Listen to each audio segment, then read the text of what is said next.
चौथे अध्याय के 32वें श्लोक में कहा है कि इसी प्रकार यानी पूर्ण परमात्मा के मुखारविंद से, परमात्मा पूर्ण ब्रह्म की वाणी में पूर्ण विस्तार से वो भी ज्ञान दिया हुआ है जो नकली है, जो व्यर्थ है, जो साधना जन साधारण कर रहा है, और वो भी ज्ञान दिया जो यथार्थ है। उस तत्व ज्ञान को तू किसी तत्वदर्शी संत के पास जाकर समझ, उनको दंडवत प्रणाम कर और कपट छोड़कर उनसे इस तत्व ज्ञान को प्राप्त कर।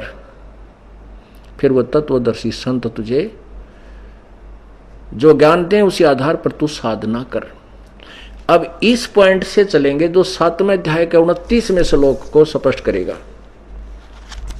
पहले चौथे अध्याय का 32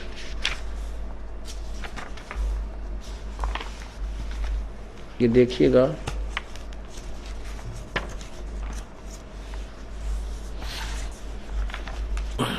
प्रत्येक सत्संग में बहुत सारे श्रोता बदल जाते हैं और ये एक ऐसा स्थान है जो पहली कक्षा से लेकर केजी से, नर्सरी से लेकर के और पीएचडी तक की शिक्षा इसी सामूहिक स्थल पर दी जाती है। जो पहली बार आते हैं उनको भी ये प्राथमिक ज्ञान देना अति अनिवार्य है, नहीं तो जो ज्ञान दास बताने जा रहा है ये कह भी नहीं समझ पाएंगे, इनका आना यहाँ व्यर्थ होगा। और जो पुराने भक्त हैं जिनको ये ज्ञान है उनके लिए ये संदेश है प्रभु का कि प्रभु की अमृतवाणी जितनी बार भी सुनो उतनी बार ही आपको अति रुचिकर होनी चाहिए, लगनी चाहिए। जैसे स्वस्थ व्यक्ति सुबह खाना खाता है तो शाम को भूख लगती है, शाम को वही रोटी होती है, वही आहार होता है, लेकिन आनंद से खाता है, रुचि से खाता है, तो वो स्वस्थ है। यदि सुबह खाना खाया और शाम को रुचि नहीं बनी है उस रोटियों में खाने में, तो समझो अस्वस्थ हो गया, चाहे बदहजमी है, चाहे कोई और पीड़ा होगी है या बुखार बन गया है।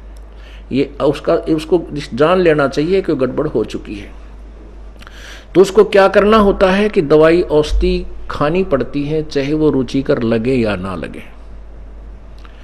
उन अरुचिकर लगने वाली औषधि को भी खाना ही पड़ता है, वो खानी ही पड़ेंगी, तभी रोग काटेंगी। अब ऐसे ही ये ज्ञान जो दास आपको दे रहा है, जो जिन्होंने ये ज्ञान बार बार सुन रखा है और उनके मन में न्यू आती है कि तो मैंने सुन रखा है, तो उनको बीमारी हो चुकी है, उनके अंदर कोई पाप कर्म दबाव दे रहा है। उनके लिए क्या है कि इसको ना अच्छा लगे तो भी सुने, रुचिकर लगे चाहे ना लगे तो भी सुने, तो उनके अंदर ये औषधि का भी काम करेगा। तो इसलिए आपको पहले चौथे अध्याय के 25 से लेकर और 30 तक ये श्लोक सुनाएंगे। उसके बाद 32, 33, 34 जो श्लोक है वो आपके समझ में आएगा। अब देखिएगा गीता जी अध्याय नंबर 4 का 25 से प्रारंभ करते हैं। श्रीमद् भगवत गीता, और ये है गीता जी अध्याय नंबर 4 श्लोक नंबर 25। दूसरे योगीजन देवताओं के पूजन रूप यज्ञ का ही भली भांति अनुष्ठान किया करते हैं। अन्य योगीजन परब्रह्म परमात्मा रूप अग्नि में ब्रह्माग्नौ अभेद दर्शन रूप यज्ञ के द्वारा ही आत्म रूप यज्ञ का हवन किया करते हैं। इसमें कहना ये चाहते हैं कुछ तो देवता पूजते हैं और कुछ केवल ब्रह्म तक की पूजा पर ही आधारित रहते हैं, ब्रह्म अग्नौ काल की।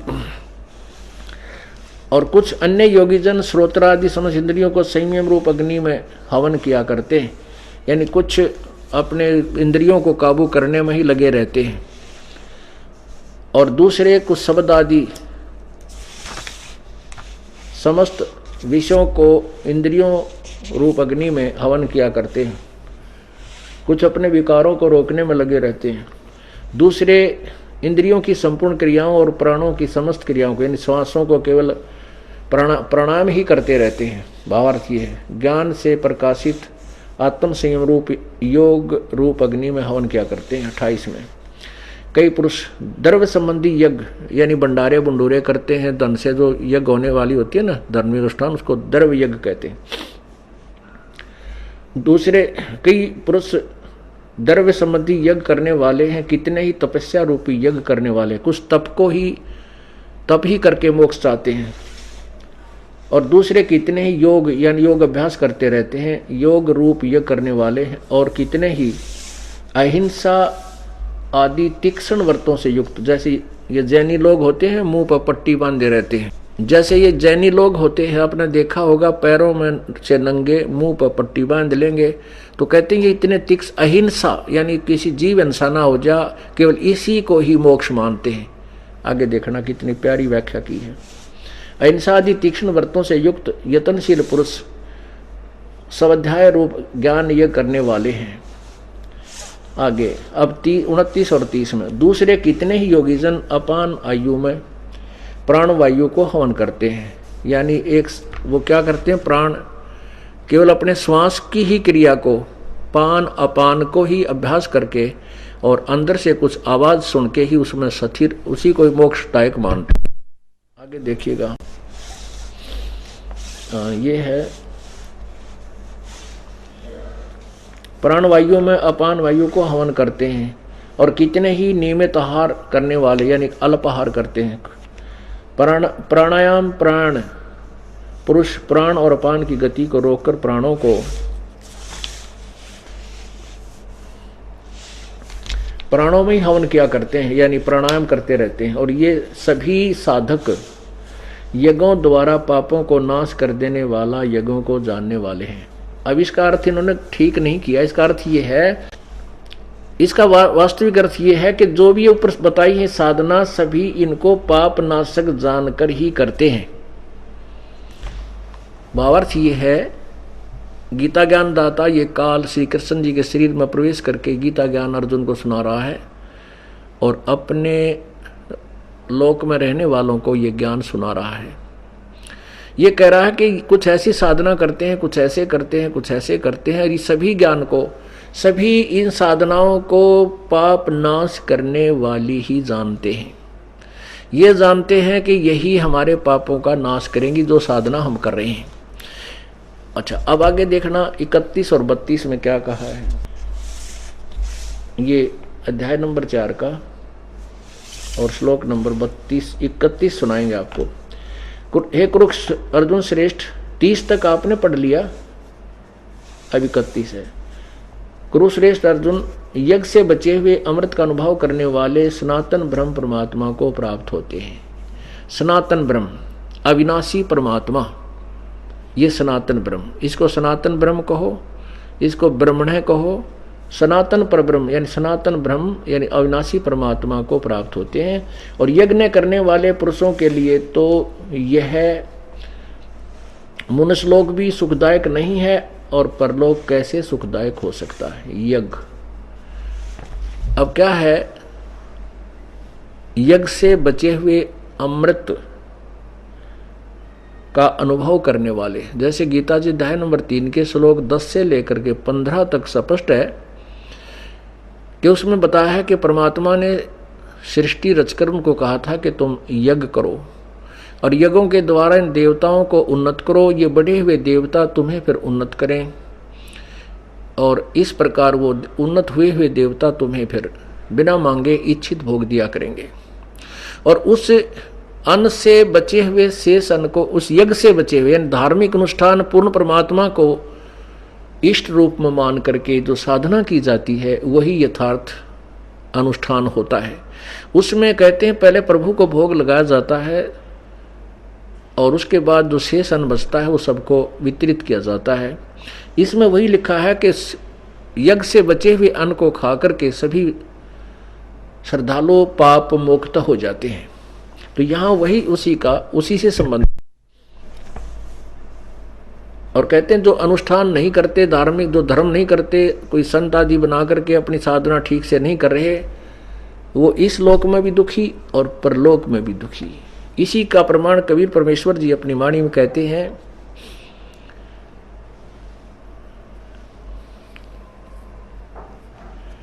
कि जीवित जग में जूती पड़े फिर जम तोड़े छाती। यहाँ इस संसार में भी वो लोग बहुत दुखी होंगे और आगे चल कर के फिर 84 लाख योनियों में और यम के दूत उनको बहुत पीटेंगे। तो यहाँ आगे देख रहे हैं 32वें श्लोक में स्पष्ट किया है, अध्याय नंबर 4 का श्लोक नंबर 32। इसमें कितना कमाल किया है। इस प्रकार बहुत तरह के यज्ञ वेद की वाणी में लिखा है इन्होंने। अनुवाद करता भ्रमित है, इनको ज्ञान कति नहीं था, केवल संस्कृत से परिचित थे, तत्व ज्ञान से नहीं। ब्रह्मणे मुखे, ब्रह्मणे मुखे। अब ब्रह्मणे का अर्थ लिखना चाहिए था, वेद नहीं होता ब्रह्म का अर्थ। यहाँ प्रभु, प्रभु कौन? पूर्ण परमात्मा। ब्रह्मणे, एक तो ब्रह्म एक ब्रह्मणे। अब देखो अध्याय नंबर 17 का श्लोक नंबर 23 में कहा है, इन्होंने खुद अनुवाद किया ब्रह्मणे माने क्या है। देखिएगा अध्याय नंबर 17 श्लोक नंबर 23 में कहा है कि ओम तत्सत इति निर्देश है ब्रह्मणे तिर्विद समर्थ ब्राह्मणा तेन वेदा च यगा च विहिता पुरा। ये अनुवाद किया है कि ओम तत्सत इति ऐसा तिर्विद 3 प्रकार का। ब्रह्मणे का अर्थ देखना हमने, ब्रह्मणे का क्या अर्थ किया? सच्चिदानंद घन ब्रह्म का। ये बिल्कुल सही अनुवाद है, इसका अर्थ सही किया है।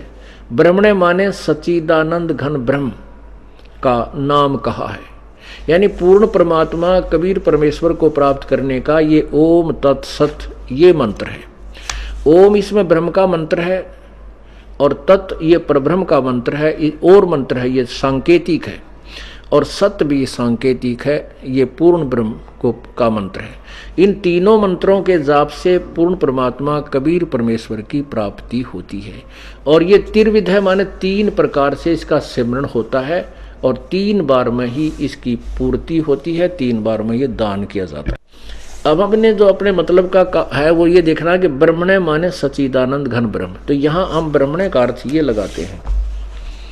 गीता जी अध्याय नंबर 4 का और श्लोक नंबर 32, और यहाँ देखिएगा इस प्रकार बहुत, जैसे पहले कहे ना 25 से लेकर 31 तक, इस प्रकार बहुत तरह के यज्ञ यहाँ लिखना है सच्चिदानंद घन ब्रह्म की वाणी में। सच्चिदानंद घन कौन है ये सिद्ध करूंगा इसके बाद, जिसके ऊपर बात चली है। आदि राम जिसको कहते हैं, आदि ब्रह्म को कोई ना जाने। परमात्मा ने कहा है राम राम सब जगत बखाने, आदि राम कोई बिरला ही जाने। फिर क्या कहा है कि काल ब्रह्म सकल जग जाने और आदि ब्रह्म को ना पहचाने। तो ये ब्रह्मणे आदि ब्रह्म है। आदि ब्रह्म कौन है? वो खुद कबीर परमेश्वर है। वही आकर के अपनी महिमा आप आरती आप साजे, आप किंगर आप बाजे, आप ताल झाल झनकारा, आप नचे अब देखण हारा। कह कबीर ऐसी आरती गाऊं, आप मध्य आप समाऊं। तो परमात्मा ने अपना ज्ञान आप ही बताना पड़ा, क्योंकि सब अपरिचित थे। इसलिए अपना ही रोल खुद ही एक दास का किया, स्वयं ही एक हंस बने, स्वयं ही एक भक्त बने, स्वयं ही एक गरीब व्यक्ति बने कि आदमी ये ना सोच बैठे कि परमात्मा धनी लोग या उच्च जाति वाले ही प्राप्त कर सकते हैं, गरीब और छोटी जाति वाले प्रभु प्राप्ति नहीं कर सकते। इसलिए प्रभु बहुत ही यानी शूद्र वर्ण में आए और बहुत ही गरीब व्यक्ति की एक लीला की, ताकि हम जैसे दारिद्रों का भी दिल डटा रहे कि परमात्मा ऐसे भी प्राप्त हो सकता है। इसलिए ये अपनी महिमा आप ही बता रही।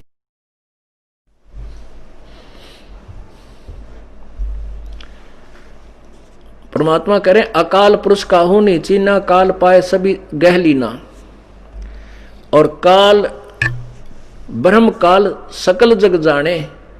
इस ब्रह्म को तो किससे पर पूछ ले, ऋषिक मह ऋषिक नकली सकली सब कहेंगे हाँ ब्रह्म ही पूर्ण परमात्मा नहीं, आदि ब्रह्म जो इसमें लिखा सच्चिदानंद घन ब्रह्म, यानी सच्चिदानंद घन परमात्मा यानी पूर्ण ब्रह्म। उसी को सिद्ध करने के लिए आगे जो अभी भूमिका बन रही है इस आदि ब्रह्म को सिद्ध करने के लिए। तो यहां यही बताया है कि ये ब्रह्म यानी पूर्ण परमात्मा की वाणी में, अर्थात उनके द्वारा उनके मुखारविंद से उच्चारित उस तत्व ज्ञान में लिखे हैं। जो ज्ञान जो अनुष्ठान जो साधनाएं कोई ऐसे करता है, कोई देवताओं को पूजता है, कोई प्राणायाम करता है, कोई अहिंसावादी है, केवल व्रत रखता है, केवल अल्पाहार करके मोक्ष मानता है, कोई ज्ञान से ही मोक्ष मुक्ति चाहता है। परमात्मा कहते हैं ये ज्ञान सभी जो अपनी साधना करते हैं उसको मोक्षदायक मानकर ही करते हैं। यदि उनको ये पता हो ये मोक्षदायक नहीं तो कोई ना करे उसको। तो कहते हैं ये ज्ञान भी जो तुम कर रहे हो कि ये ठीक है या गलत है, ये भी विवरण है कबीर परमेश्वर के उस अमरवाणी में। और यथार्थ ज्ञान तत्व ज्ञान भी उसी के द्वारा उच्चारित है। उस तत्व ज्ञान को तत्वदर्शी संतों के पास जाकर सुन, क्योंकि गीता में वो ज्ञान नहीं है, इसलिए तो गीता ज्ञान दाता किसी तत्वदर्शी संत की तरफ संकेत कर रहा है। वो तत्वदर्शी संत के विषय में बताया जा रहा है। यहां देखिएगा अध्याय नंबर 4 का ये श्लोक नंबर 32। इस प्रकार बहुत प्रकार के यज्ञ वेद की वाणी में नहीं है, ब्रह्मण है। या लिख दो सच्चिदानंद घन ब्रह्म की वाणी में, यानी कबीर वाणी में, कबीर परमेश्वर की वाणी में, उस अमर पुरुष द्वारा बोले गए अपने मुखारविंद से उस ज्ञान में। यहां देखिए ये ब्रह्मण का अर्थ वेद नहीं है, ये गलत किया उन्होंने। यहां सच्चिदानंद घन ब्रह्म की वाणी में विस्तार से कहे गए हैं उन सबको तू कर्म जान। कर्म माने कर्म से ही होने वाले जान, इसका सीधा अर्थ है। ये इन्होंने चाहे कुछ भी घुमाया, मन इंद्रियां और शारीरिक क्रियाओं द्वारा संपन्न होने वाले जान, बिल्कुल ठीक है। अब क्या बताया है, तन हट कर के मन हट कर ही मनसा माहे डोले, जिसकी तारी लाग गए तत् में वो दूसरे तय के बोले। कहते हैं ये नालायक जो अनजान लोग संत हैं, साधक हैं, हट करते हैं, कभी साधना करते हैं, तप करते हैं, कोई वर्षों तक जो है ना खड़े होकर तपते हैं, ये साधना गलत है। अब परमात्मा क्या बताना चाहते हैं कि जो अब गीता ज्ञान दाता कह रहा है कि जो तत्व ज्ञान में जो परमात्मा की वाणी में लिखे हुए कबीर वाणी में यानी अमर पुरुष की वाणी में ज्ञान में, तो उस ज्ञान को तू कर्म जान विद, यानी कर्म काम करते करते यानी कर्म योग द्वारा ही उनको सफल होने वाले मान। नाम उठत नाम बैठत नाम सोवत जागवे, नाम खाते नाम पीते नाम सेती लागवे। परमात्मा ने एक रोल किया था, भूमिका की थी, एक जुलाहा रूप धारण करके, और जुलाहे का काम करते थे। सुबह से लेकर शाम तक बारीक बारीक से तार डाल के कपड़ा तैयार करते थे और ये दिखाते थे कि मेरे से कठिन काम किसी का नहीं है और मैं भी परमात्मा प्राप्ति कर सकता हूँ, परमात्मा का ध्यान सिमरण अपना काम करते करते भी कर सकता हूँ। ऐसा तरीका है। तो यही बताया है कि वो जो तत्व ज्ञान में तो सुनेगा अर्जुन, वो सभी जो परमात्मा की वाणी में जो लिखे हैं और वो साधक वो साधनाएं यानी काम करते करते ही होने कर संपूर्ण होने वाली सफल होने वाली समझ।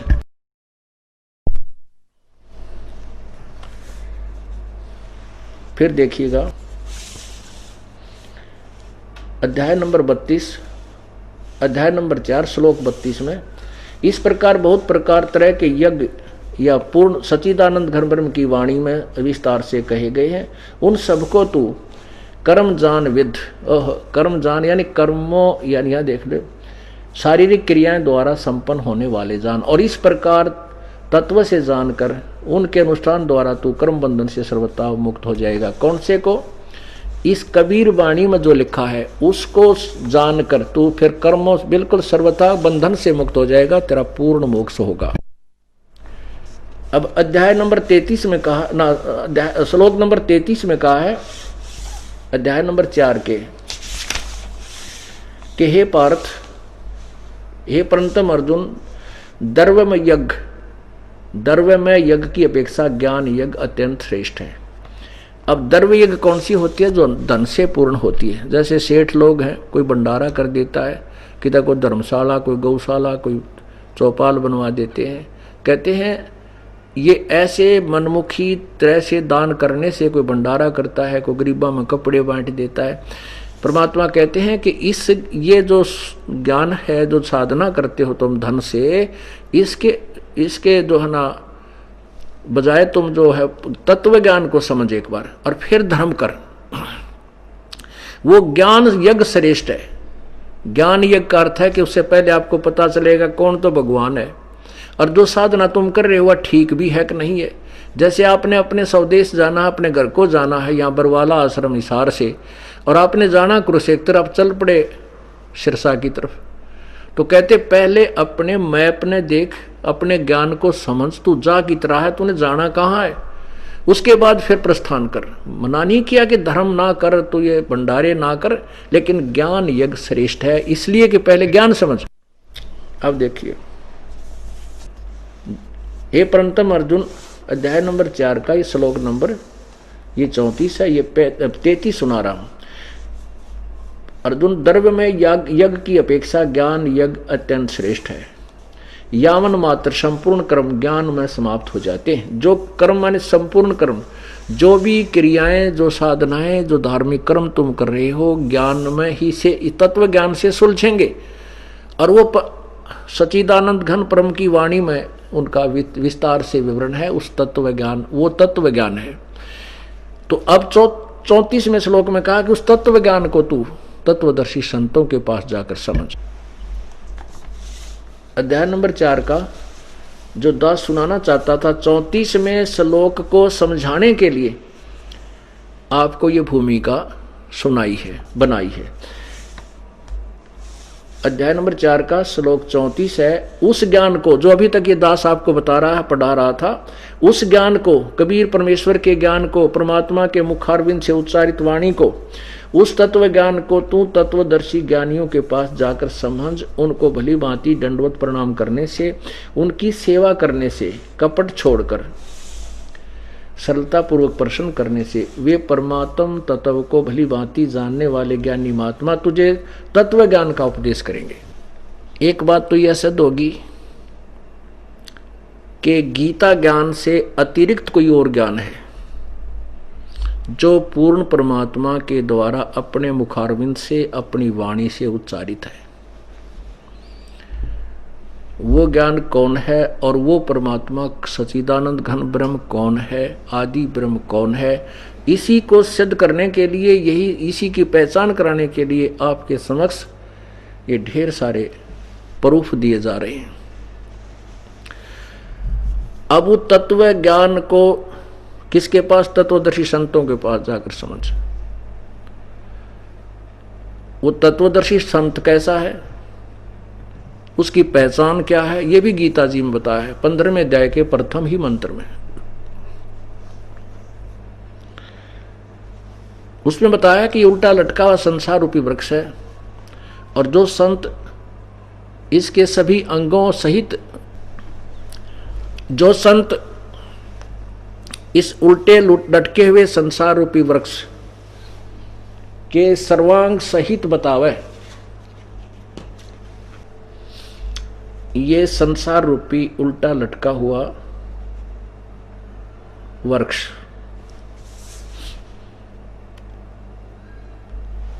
ये पूरा इस जैसे ये देखो, ये इतना एक जो है ये पेड़ है जो जमीन से बाहर, पृथ्वी से बाहर दिखाई देता है, उसे पेड़ कहते हैं, वृक्ष कहते हैं। उसमें ये तना क्या है, ये डार कौन है और ये शाखा कौन है। जो संत इनके विषय में विस्तार से बतावे, स वेदवित, वो तत्वदर्शी संत है। जड़ से लेकर तना, डार और वृक्ष, ये शाखा क्या है, पात पत्ते क्या है। तो परमेश्वर ने स्वयं आकर के एक तत्वदर्शी संत की भूमिका की थी। उन्होंने 600 वर्ष पूर्व कहा था कि अक्षर पुरुष एक पेड़ है, निरंजन वा की डार, तीनों देवा शाखा है, ये पात रूप संसार। और यही पवित्र गीता जी अध्याय नंबर 15 के श्लोक 1 से 4 में तथा 16 के अध्याय श्लोक 16 से 17 में यही प्रमाण है। अब ये दास आपको बताएगा,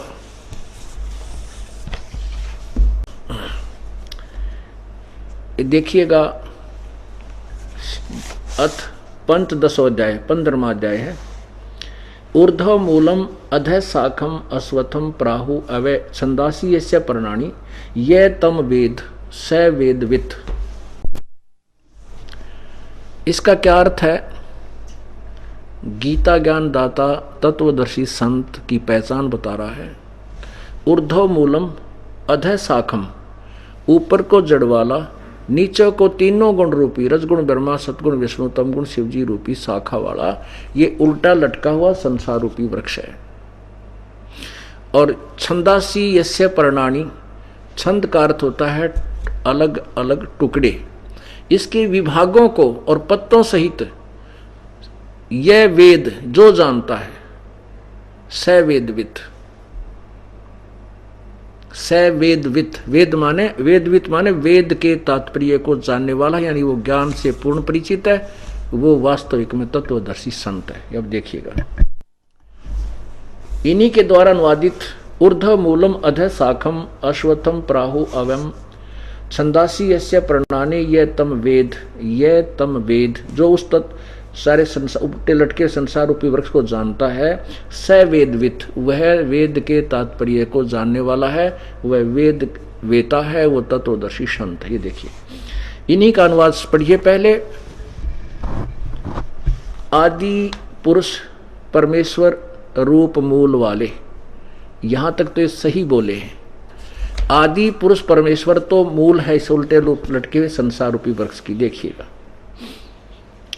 ये जड़ जो है ये पूर्ण परमात्मा है, आदि ब्रह्म है, आदि पुरुष परमेश्वर मूल वाले, यानी संसार रूपी वृक्ष की जड़ तो पूर्ण परमात्मा है, ये कबीर परमेश्वर है। और अधः शाखम, नीचे को ये शाखा है। गीता ज्ञान दाता ने केवल इतना ही बताया है कि ऊपर को मूल जो ऊपर को जड़ है वो तो पूर्ण परमात्मा समझो इस संसार रूपी वृक्ष की, और नीचे ने तीनों गुण रूप शाखा है। और जो इसको तत्व से बता देगा, पूरे विस्तार सहित सर्वांग सहित बताएगा, स वेदवित्, वो तत्वदर्शी संत है। देखिएगा, गीता जी अध्याय नंबर ये 15 है और श्लोक नंबर 1। आदि पुरुष परमेश्वर रूप मूल वाले इन्होंने अधः शाखम का अर्थ कर दिया ब्रह्मा मुख रूप मुख शाखा वाले, नहीं मुख्य शाखा वाले नहीं। अब देखो, अधः शाखा माने शाखा, ठीक है, अधः का अर्थ गलत किया इन्होंने, ब्रह्मा कर दिया, ब्रह्मा का मुख कर दिया, नहीं। अब देखो, इन्हीं की भाषा में अधः माने नीचे, अधः माने नीचे, अधः का अर्थ नीचे है। यहां देखिएगा, अधः नीचे को शाखा वाले, बस ऊपर को आदि पुरुष परमेश्वर मूल, यानी जड़ तो ऊपर है इसकी, ऊर्ध्व मूलम ऊपर को, और नीचे को शाखा वाले। इस संसार रूपी पीपल के वृक्ष को अविनाशी कहते हैं। वेद जिसके छंदासी लिखा है, वेद इन्होंने यहाँ लिखना, ये जो सब वेदों को जानते हैं। चलो, फिर भी इन्हीं के अनुसार उस संसार रूप वृक्ष को जो पुरुष जो व्यक्ति मूल सहित, यानी जड़ से लेकर पत्तों तक बताता है, तत्व से जानता है, सह वह माने वह, स माने वह, वेदवित् माने वेद के तात्पर्य को जानने वाला है। स वेदवित्, वह तत्वदर्शी संत है। तत्वदर्शी संत की भूमिका भी परमेश्वर ने स्वयं ही आकर की थी। अब हमने जहां पर से स्टार्ट हुए थे, अब वहीं आते हैं। कहां से स्टार्ट हुए थे? परमेश्वर की अमर वाणी से।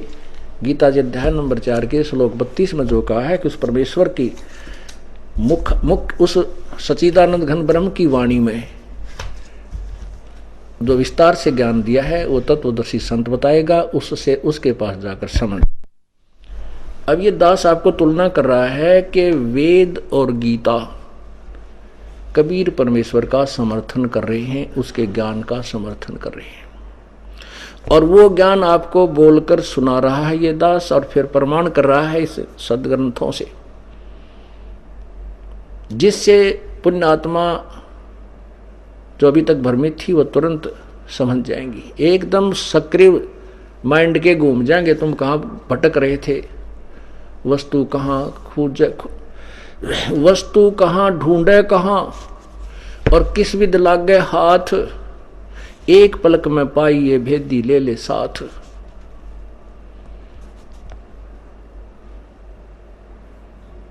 पुण्यात्माओं, ये वो अमर ज्ञान है जिसकी वर्तमान में, वैसे तो सदा से ही मानव समाज को इसकी आवश्यकता रही है, लेकिन परमेश्वर ने अपनी ही कोई कृपा से इस तत्व ज्ञान को इसी समय, जो अब वर्तमान समय है, इसी में उजागर करने का इरादा किया हुआ था, ठान रखी थी। और अब ये उजागर होगा, पूरे विश्व में जाएगा। इसके सामने कोई संत, कोई पंथ टेक नहीं सकेगा। कितने दिन हा हुल्ला कर ले, न पाँ पीट कर टेकना पड़ेगा, नतमस्तक होना पड़ेगा, या जनता उनको सीधा कर देगी कि बकवास करना बंद करो, बहुत दिन हो गए तुमने हमारे को भ्रमित करते नहीं। क्योंकि ये वो यथार्थ ज्ञान है जिससे पूरे विश्व में शांति हो सकती है, आपस में एक प्रेम बन सकता है और पूर्ण मोक्ष हो सकता है। अब कहाँ से प्रसंग चला था, फिर वहीं शुरू होते हैं। अकाल पुरुष काहू नहीं चीन्या, काल पाए सभी गैलीन्या, काल ब्रह्म सकल जग जाने, आदि ब्रह्म को न पहचाने। आदि ब्रह्म को, आदि ब्रह्म कौन? वो पूर्ण परमात्मा जो सदा सनातन ब्रह्म, सनातन माने सदा का, जो सबसे पूर्व का प्रभु, वो कबीर परमेश्वर है। परमात्मा ने स्वयं कहा है कबीर साहब ना आकर के, कबीर वेद हमारा भेद है, हम वेदन में नाही, हम ना वेदन के माही, और जौन वेद से मैं मिलूं वो वेद जानते नाही। प्रभु कहते हैं कि वेद गीता आदि, क्योंकि गीता जी जो है ये चारों वेदों का सारांश है, ये भी वेद ही। वेद हमारा भेद है और मैं ना वेदन के माही, यानी मेरे पाने की विधि वेदों में नहीं है, लेकिन वेद मेरी ही महिमा कर रहे हैं, वो पूर्ण परमात्मा के।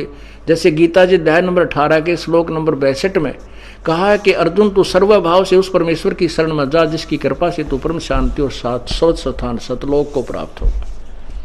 ये देखिएगा श्रीमद् भगवत गीता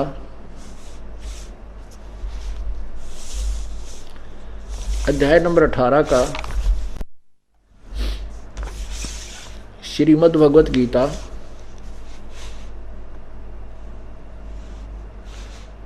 अठारह का श्लोक नंबर 62।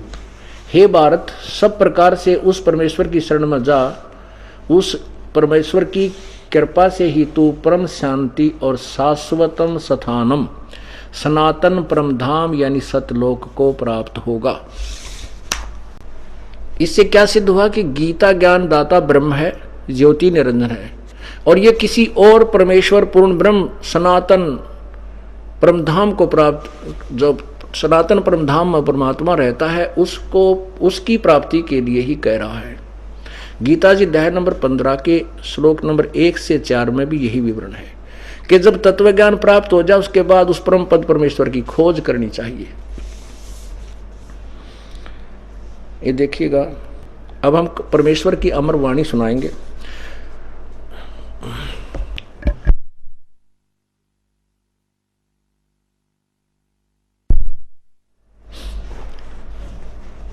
अकाल पुरुष काहू नहीं चीन, अकाल माने अविनाशी, जिसका काल ना हो, अकाल पुरुष।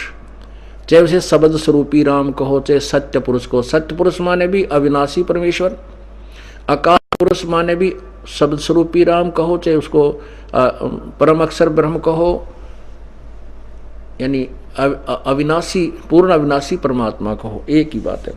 अकाल पुरुष काहू नहीं चीना, यानी पूर्ण परमात्मा को कोई नहीं पहचान सका, और काल पाए सभी गैलीना, इस काल ब्रह्म को सभी ने स्वीकार कर लिया, ये परमात्मा है। काल ब्रह्म सकल जग जाने, आदि ब्रह्म को ना पहचाने, तीन देव और अवतारा, ताको भजे सकल संसारा। इन तीन देवता ब्रह्मा विष्णु महेश और इनने के अवतारों को सारा संसार इनकी पूजा पर लगा हुआ है। तीन गुणों का यह विस्तारा, धर्मदास मैं कहूँ पुकारा। ये तीन गुण, रजगुण ब्रह्मा, सतगुण विष्णु, तम गुण शिव जी का ही ये विस्तार चलाया हुआ है काल के लोक में। और सुन ले धर्मदास, मैं तुझे विस्तार से बताता हूँ। परमेश्वर कहते हैं, गुण तीनों की भक्ति में ये भूल पड़ो संसारे, कह कबीर निज नाम बिना ये कैसे उतरे पारे। तीन गुणों की भक्ति में, रजगुण ब्रह्मा, सतगुण विष्णु, तम गुण शिव जी की साधना में पूरा संसार भ्रमित है। और कहे कबीर निज नाम बिना, यानी सत्य नाम बिना। ये सतनाम सतनाम ऐसे जाप नहीं होता। सतनाम का अर्थ है सच्चा नाम, दो अक्षर का होता है, जिसमें एक ओम मंत्र है, दूसरा तत्व है जो संकेत, ये सांकेतिक है, जो ये दास केवल उपदेशी को बताएगा। और सत्य वो सार शब्द है, सार नाम है, जो इस सतनाम के बाद आपको दिया जाएगा। केवल सतनाम से भी मोक्ष नहीं है जब तक सार नाम आपको नहीं मिलेगा। ओम तत् सत इति निर्देश है ब्रह्मण त्रिविध समर्थ है। गीता भी संकेत दे रही है, यथार्थ ज्ञान नहीं है। इसलिए कहा कि पूर्ण संत की शरण खोज कर, तत्वदर्शी संत की खोज कर, फिर वो बताएगा तुझे पूरी विधि और पूरा ज्ञान। अब जहां से हम चले थे वहीं आते हैं। क्या बताया था दास ने कि एक ऐसा समय आएगा धर्मदास कि पूरे विश्व में शांति होगी और कोई भी इस माया की दौड़ में नहीं लगेगा, ना कोई किसी का लूटेगा, ना चोरी करेगा, ना ठगी करेगा। क्योंकि क्या मांगो कुछ थिर न रहाई, ये ज्ञान हो जाएगा प्राणी को। क्या मांगू कुछ थिर न रहाई, देखत नैन चला जग जाई। 1 लख पूत 1.25 लख नाती, उस रावण के अज दीवान बाती। परमात्मा के तत्व ज्ञान से इस प्राणी को ये दृढ़ निश्चय हो जाएगा कि यहां जो संपत्ति और तुम व्यवस्था में लगा हुआ है यह तेरी नहीं है। सर्व सोने की लंका होती, रावण से रणधीरम। 1 पलक में राज विराजी, जम के पड़े जंजीरम।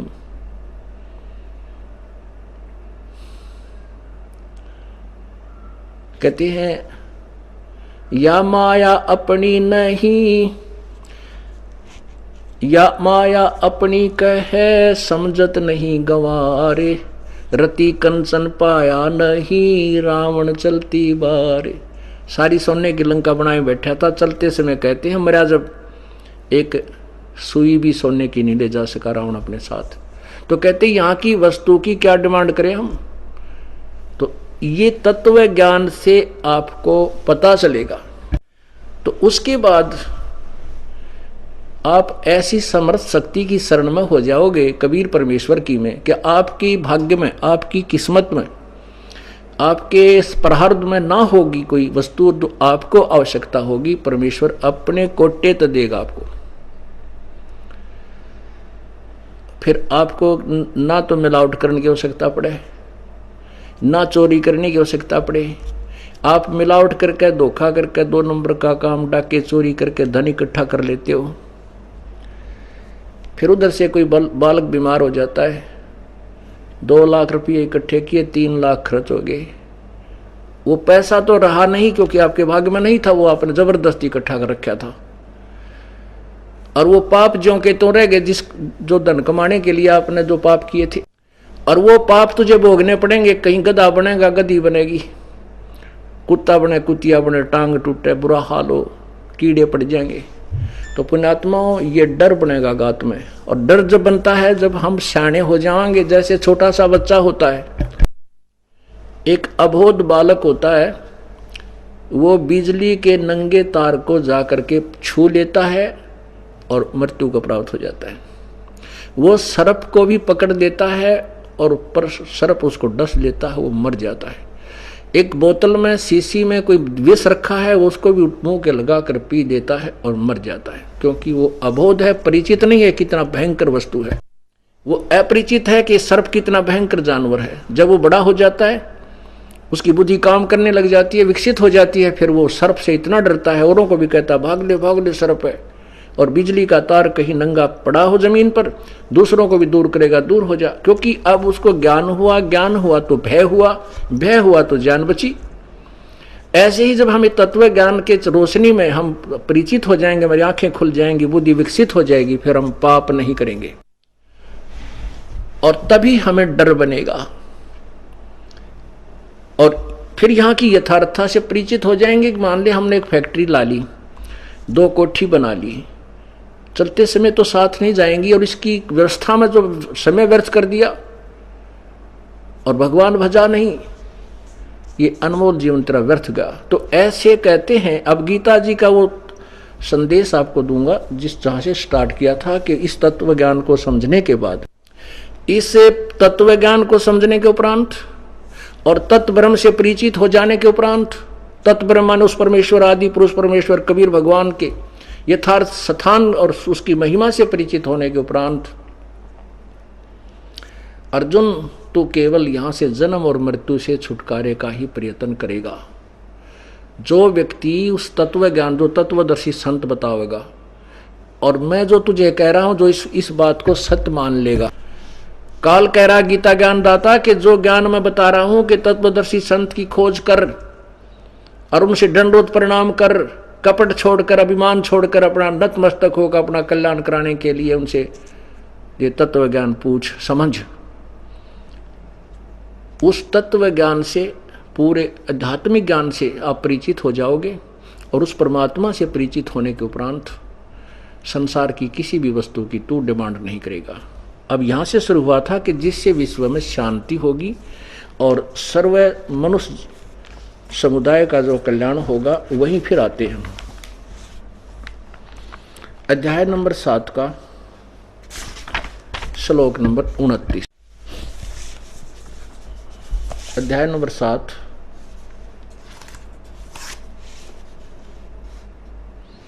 और श्लोक नंबर 29।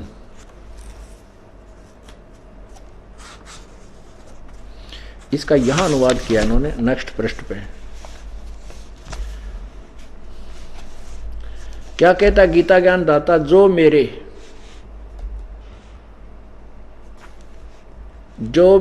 शरण होकर, जो मेरे शरण होकर मम आश्रित है, मैं जो ज्ञान दे रहा हूं जो इस पर आधारित हो जाएगा, जरा और मोक्ष से छूटने के लिए प्रयत्न करते हैं, वे पुरुष तत्व ब्रह्म, देखो संस्कृत साथ समझिए, तत् उस ब्रह्म को यानी परमात्मा को, तत् ब्रह्म, इसको याद रखना, तत् ब्रह्म को। यो अभी नेक्स्ट इस 8वें अध्याय के प्रथम मंत्र में आपका काम आओगा। ये लिखा है किम तत् ब्रह्म, किम अध्यात्म, किम कर्म पुरुषोत्तम। अर्जुन पूछा वो तत् ब्रह्म कौन है, जिसके विषय में आपने 7वें अध्याय के 29वें श्लोक में बताया है। ये अध्याय नंबर 7 का 29वां श्लोक है। मेरे इस वैसे ये अर्थ है, मेरे ज्ञान के शरण होकर, जो मैं ज्ञान तुझे दे रहा हूं इस पर तू विश्वास करके तत्वदर्शी संत को ढूंढ लेगा। जो मेरे शरण होकर जरा और मोक्ष मरण से छूटने के लिए यत्न करते हैं, वे उस तत्ब्रह्म को और संपूर्ण अध्यात्म को, यानी पूरे आध्यात्मिक ज्ञान को तथा संपूर्ण कर्मों को जानते हैं। क्या अर्थ है? गीता ज्ञानदाता क्या कह रहा है कि जो मैं तुझे बता रहा हूं अर्जुन, क्योंकि पहला, दूसरा, तीसरा, चौथा, पांचवा, छठा, अब 7वें अध्याय में आ लिया, वो कहता हुआ कि जो मैं तुझे ज्ञान बता चुका हूं इस पर जो आश्रित हो जाएगा, मेरी इस बात को मान लेगा, और उसके बाद जो वो फिर क्या करेगा, जन्म और मृत्यु से छूटने का ही प्रयत्न करता है। तो कौन होता है वो उस संपूर्ण उस तत्ब्रह्म से परिचित हो चुका है, आदि ब्रह्म से, तत्ब्रह्म से और संपूर्ण आध्यात्मिक ज्ञान से और सभी पाप और पुण्य रूपी कर्मों के फलों से परिचित हो चुका होता है। वही यहां से जन्म और मरण की छूटने का प्रयत्न करता है और किसी वस्तु की डिमांड नहीं करता। अब 8वें अध्याय के प्रथम श्लोक में अर्जुन ने पूछा, फिर परमात्मा कौन है वो तत्ब्रह्म जो तेरे से भी न्यारा है, किम तत्ब्रह्म, ये देखना। अध्याय नंबर 8 का 8वां अध्याय प्रथम ही मंत्र में अर्जुन ने पूछा, किम तत्ब्रह्म किम अध्यात्म किम कर्म पुरुषोत्तम अधिभूतम च किम प्रोक्तम अधिदेवम किम उच्यते। अब इसमें प्रश्न किया है कि हे पुरुषोत्तम, तत्ब्रह्म वह ब्रह्म क्या है? जो यहां कहा था कि तत्ब्रह्म 7वें अध्याय 29 तत्ब्रह्म, उस ब्रह्म को, संपूर्ण अध्यात्म को, संपूर्ण कर्मों को जानते हैं। जो जरा और मरण से छूटने के लिए जो प्रयत्न करते हैं, वे पुरुष, वे व्यक्ति उस ब्रह्म को और सारे अध्यात्म को, सारे कर्मों से परिचित है। तो यहां पूछा है कि किम तत्ब्रह्म, वह पुरुषोत्तम वह ब्रह्म क्या है? इसका उत्तर गीता ज्ञान दाता ने अध्याय नंबर 8 के ही मंत्र नंबर 3 में दिया है। परम अक्षर ब्रह्म है, क्योंकि यहां तक तो अर्जुन बोल रहा है, तीसरे में उत्तर दिया श्री भगवान वाच परम अक्षर ब्रह्म है, वह परम अक्षर ब्रह्म है। यानी अक्षर माने वैसे अविनाशी होता है, अक्षर का अर्थ अविनाशी होता है, लेकिन गीता जी अध्याय नंबर 15 के श्लोक नंबर 16 और 17 में ये तो निर्णय दिया है कि इस ब्रह्म परब्रह्म को भी अक्षर पुरुष कहते हैं, लेकिन ये वास्तव में अविनाशी नहीं है। जैसे परमेश्वर ने कहा है, अक्षर पुरुष एक पेड़ है, निरंजन वाकी डार और तीनों देवा शाखा है, ये पात रूप संसार। अक्षर माने जिसका नाश ना हो, लेकिन कहते हैं परम अक्षर ब्रह्म क्यों शब्द प्रयोग करना पड़ा? क्योंकि अक्षर ब्रह्म, अक्षर जो है, अक्षर ब्रह्म है, ये भी नाशवान है, लेकिन इसकी मृत्यु बहुत लंबे चौड़े समय में होती है। जैसे एक तो मिट्टी का कप है, ये प्याला सफेद रंग का, और एक स्टील का बना हो कप प्याला, तो इन दोनों में की तुलना में स्टील वाला ज्यादा स्थायी है, लेकिन स्टील को भी कभी समय आने पर जंग लगेगा और ये नष्ट हो जाएगी, समय बहुत लगेगा। लेकिन उस सफेद कप का प्याला तो पड़ते ही टूट जाए, सफेद रंग का, तो अंडरस्टूड है कि ये तो बिल्कुल नाशवान है। ऐसे ब्रह्म और ब्रह्म के यानी क्षर पुरुष और उसके प्राणी, इनका तो ऐसी स्थिति जानो। और अक्षर पुरुष यानी परब्रह्म जिसको कहते हैं, वो स्टील का कप जानो, लेकिन वो भी नाश होता है। और तीसरा परम अक्षर ब्रह्म, वास्तव में अविनाशी परमात्मा जिसका कभी नाश नहीं होता, उसको सोने से निर्मित कप जानो, उसकी शरीर की स्थिति ऐसी जानो। अब 15वें अध्याय का आपको 16-17 श्लोक सुनाते हैं। पुण्यात्माओं, आपको ऐसा कंठस्थ करा दूंगा इस ज्ञान को, आप रह नहीं सकते इसको आगे उगले बिना, क्योंकि एक ऐसा मार्ग है जो प्रत्येक प्राणी को इसकी आवश्यकता है। सभी भटक रहे हैं, कोई मंदिर में, कोई मस्जिद में, कोई गुरुद्वारे में, कोई कहीं चर्च बना के, कोई नकली गुरुओं के पास धक्के खा के अपने इस अनमोल मनुष्य जीवन को बर्बाद कर रहे हैं। और ऐसा रोशनी होने के बाद, ऐसा खजाना मिलने के बाद कोई ऐसा मूर्ख नहीं है जो पीछे रह जाएगा, और पीछे रहेगा वो महामूर्ख ही है। अब इस ज्ञान को जो नहीं ग्रहण करेगा, कल्याण नहीं करवाता, फिर भक्ति नहीं चाहता, बकवादी आदमी है, उसको ईश्वर की आवश्यकता ही नहीं है। अब देखना गीता जी अध्याय नंबर 15 का श्लोक नंबर 16 और 17 आपको दिखाते हैं। ये देखिएगा अध्याय नंबर 15 श्लोक नंबर 16। इसकी संस्कृत भी पढ़ेंगे क्योंकि हमें अक्षर ज्ञान है। अब लाभ हो गया हमें, पिछली पीढ़ी है प्रभु की। द्वौ इमौ पुरुषौ लोके क्षर च अक्षर। संस्कृत समझिएगा, हिंदी ये क्योंकि देवनागरी लिपि है। द्वौ इमौ पुरुषौ लोके क्षर च अक्षर एवं च एव च क्षर अक्षरवाणी भूतानि कुटस्थ अक्षर उच्यते। अब इसका अनुवाद करते समय हम क्या करते हैं कि क्षर, ये पुरुषौ है ना, क्षर पुरुष और अक्षर पुरुष, इसको दोनों के साथ लगा सकते हैं। द्वौ इमौ, इस लोक में,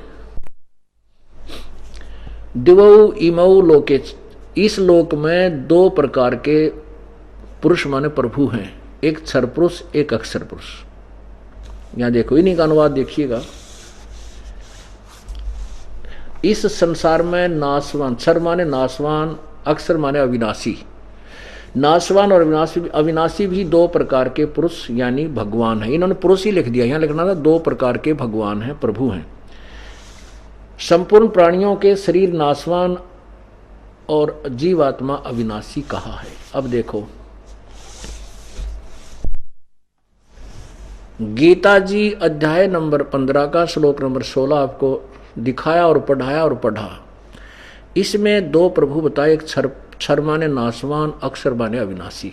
दो प्रकार के भगवान कहे जाते हैं। अब ये तो और कहा कि इन दोनों में इनके शरीर तो नाशवान है और जीवात्मा अविनाशी है। जीवात्मा तो अविनाशी है ही, लेकिन ऊपर का कवर जो है ये नाशवान है, अर्थात क्षर पुरुष भी नाशवान है, अक्षर पुरुष यानी वहां का अक्षर पुरुष भगवान परब्रह्म भी नाशवान है। अब 17वें श्लोक में स्पष्ट कर दिया है कि इन दोनों से भी न्यारा कोई और परमात्मा है, वो पुरुषोत्तम है जो वास्तव में अविनाशी है, परम अक्षर ब्रह्म। गीता जी अध्याय नंबर 8 के श्लोक नंबर 1 और 3 और 7 के 29 से संबंधित है ये, और गीता जी अध्याय नंबर 15 के श्लोक नंबर 1 से 4 से संबंधित है ये पूरा ज्ञान। क्योंकि आदि पुरुष का प्रमाण दिया जा रहा है कि जो सदग्रंथों में विद्यमान है उसकी महिमा संकेत है, लेकिन उससे न गीता के पढ़ने वाले हिंदू लोग परिचित हैं, और ये दास उसको उन्हीं के समक्ष उसी को सदग्रंथ को पेश कर रहा है। अब देखना 15वें अध्याय के 17वें श्लोक में, श्लोक नंबर 17 में। अब 16 तक पढ़ लिया आपने। नाशवान, क्षर नाशवान, अक्षर अविनाशी भी दो प्रकार के पुरुष कहे गए हैं, और संपूर्ण प्राणियों के शरीर नाशवान और जीवात्मा भी विनाशी है। अब ये नाशवान क्षर पुरुष यानी ब्रह्म है, अक्षर पुरुष ये परब्रह्म है। अब यहां लिखा है कि उत्तम पुरुष है तू अन्य। वास्तव में उत्तम परमात्मा सर्वश्रेष्ठ प्रभु तो इन ऊपर वाले दोनों भगवानों से अन्य ही है और है। परमात्मा इति उदाहरते जिसको भगवान कहते हैं, और ये लोग त्रयम आविश्य विभर्ति अवैश्वर है। वो अवैश्वर माने वास्तव में अविनाशी प्रभु है। इन्हीं का अनुवाद उत्तम पुरुष तो अन्य ही है। उत्तम पुरुष माने प्रभु। इन्होंने केवल ज्ञान तो था ही नहीं, नो का जहां उलझे वहां ऐसे अक्षर अर्थ छोड़ दिया और अर्थ नहीं। उत्तम पुरुष तो अन्य ही है, यानी उत्तम पुरुषोत्तम। उत्तम पुरुष माने पुरुषोत्तम, सर्वश्रेष्ठ प्रभु तो कोई और ही है, जो तीनों लोकों में प्रवेश करके सबका धारण पोषण करता। अविनाशी परमेश्वर परमात्मा इस प्रकार कहा गया। अब फिर आइए उसी स्थान पर, उसी पॉइंट पर आइएगा कि ऊपर को जड़ वाला और नीचे को शाखा वाला ये संसार रूपी वृक्ष है। अब यहां से क्या लिखा है गीता जी अध्याय नंबर 15 के श्लोक 17 में कि उत्तम पुरुष तु अन्य परमात्मा इति उदाहरते यह लोक तरम अविश्य विभर्ति अवैश्वर है। तीनों जो उत्तम पुरुष यानी सर्वश्रेष्ठ परमात्मा तो ऊपर वर्णित दोनों भगवानों से कोई और ही है, और वही तीनों लोकों में प्रवेश करके सबका धारण पोषण करता है। अभी आइए अध्याय नंबर 15 के ही श्लोक नंबर 1 पर, ऊपर को लटका हुआ, ऊपर को जड़ वाला, नीचे को शाखा वाला, ये उल्टा लटका हुआ संसार रूपी वृक्ष है। और मूल जो जड़ ऊपर पूर्ण परमात्मा रूपी जड़ समझो, मूल है। तो उस मूल से कोई भी पौधा है, पेड़ है, जड़ से खुराक जाती है। यानी ब्रह्मा विष्णु महेश ब्रह्म परब्रह्म के भी पालन करता वो पूर्ण परमात्मा है, कबीर परमेश्वर है। ये गीता सिद्ध कर रही है। अब देखना इसको, ये ऊपर को जड़ है, यह लोक तरम अविश्य विभर्ति, तीनों लोकों में जो प्रवेश करके सबका धारण पोषण करता है।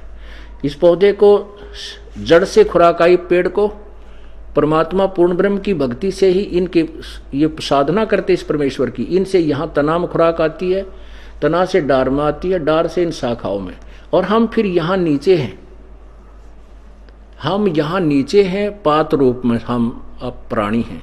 तो अब हमने ये देखना है कि वास्तव में कुल का मालिक कौन हुआ, वो मूल रूपी भगवान हुआ। वैसे भले ही आप जी जैसे गीता जी के पढ़ने वाले गीता जी पर आश्रित हैं, वो अब इस जितना दास सुना चुका है, इससे ये तो नहीं मान पाएंगे कि कबीर है वो आदि पुरुष।